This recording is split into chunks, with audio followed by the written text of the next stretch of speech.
हमारी crime team Manesar के in charge sub inspector Lalit के नेतृत्व में टीम ने बड़ा बेहतरीन काम करते हुए उसमें 8 लोगों को अवैध हथियारों के सप्लाई करने में व अवैध हथियार व कारतूस अपने पास रखने के आरोप में गिरफ्तार किया है, जिनसे टोटल हमने 4 पिस्टल और 45 जिंदा कारतूस बरामद किए हैं।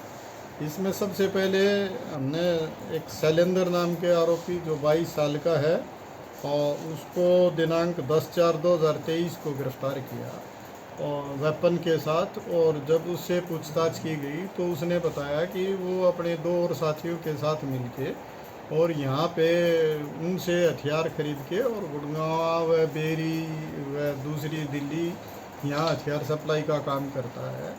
तो इस तरह की पूरी जब इंटेरोगेशन उससे पुलिस रिमांड लेके हमने की तो उसमें ये चीज़ें सामने आई कि उन्होंने किस किस को हथियार सप्लाई किए थे।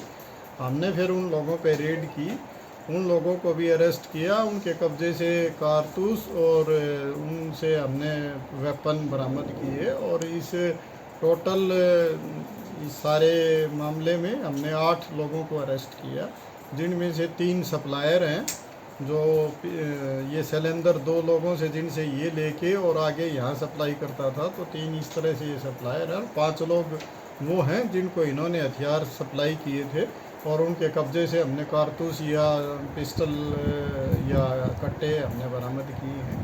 इस तरह से एक बड़ी खेप हमने इनसे बरामद की है और इनका जो ग्रुप है इन्होंने पहले भी यहाँ पे काफ़ी बताया है कि भी पहले भी हमने हथियार सप्लाई किए थे जो पहले भी बरामद हो चुके हैं।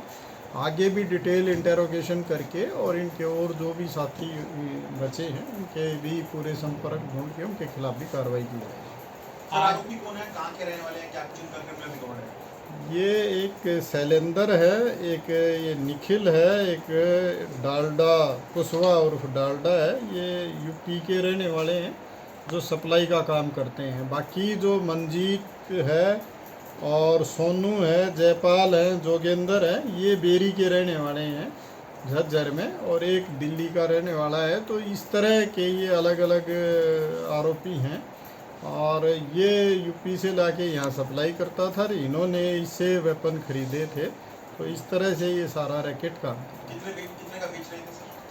ये जो कट्टा है वो 5 से 7 हज़ार में लाके और 8-10 हज़ार में लाके और 8-10 हज़ार में बेचता था। और इस तरह से जो पिस्टल है उसको लगभग ये 15-18 हज़ार में लेके आता था और यहाँ पे 30 हज़ार के करीब बेचता था। इस तरह का जो पूछताछ में सारी चीज़ें सामने आई हैं।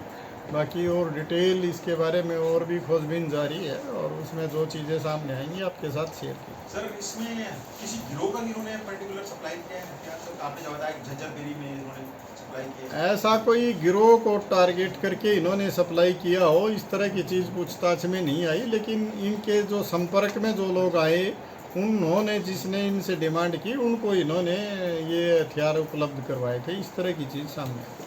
कब से सप्लाई कर रहे हैं? ये पिछले लगभग 1 साल से इस धंधे में लिप्त। आज 3 लोगों को तो पेश किया है, बाकी के 5 कहाँ पर है? ये पहले जो है ना इनसे हमने पूछताछ करके और ये इनमें इनके खिलाफ कार्रवाई हो चुकी है। अब ये जो सप्लायर हैं ये आज हमने यहाँ पे पेश किए हैं, बाकियों के खिलाफ पहले कार्रवाई हो चुकी है। तो टोटल इस इन्वेस्टिगेशन में कुछ दिन की इन्वेस्टिगेशन के बाद ये सारा निचोड़ सामने आया और उसमें जो इनको पकड़ने के बाद जितने वेपन और कारतूस हमें मिले हैं वो उसके बारे में हमने आपको जानकारी। अच्छा सर, जिन लोगों को बेचे गए थे कहाँ पे इस्तेमाल करने वाले थे? क्या किसी बड़ी वारदात को अंजाम देने वाले थे? क्या कुछ उनका मंशा थी खरीदने के पीछे? कोई भी आदमी वेपन कोई इसलिए तो लेके रखता नहीं कि उसको कोई खिलौना समझ के खरीदना है। वो ज़रूर किसी न किसी क्राइम में इन्वॉल्व होके ही करते, लेकिन अभी तक उन्होंने इसके बारे में कोई तैयारी नहीं की थी कि भी ये हमने किस अपराध में अभी यूज करना है। पूछताछ में ये चीज़ें आई हैं, लेकिन पहले भी जो इन्होंने बेचे हैं वो भी कहीं ना कहीं अपराध में ही संलिप्त रहे हैं और अगर इनको नहीं बरामद किया जाता तो ये जाहिरा सी बात है कि वो किसी न किसी क्राइम में यूज़ होने। अच्छा सर, गुड़गांव में भी सप्लाई किया है क्या, या झज्जर बेरी में ही किया है या फिर दिल्ली एनसीआर में कहीं?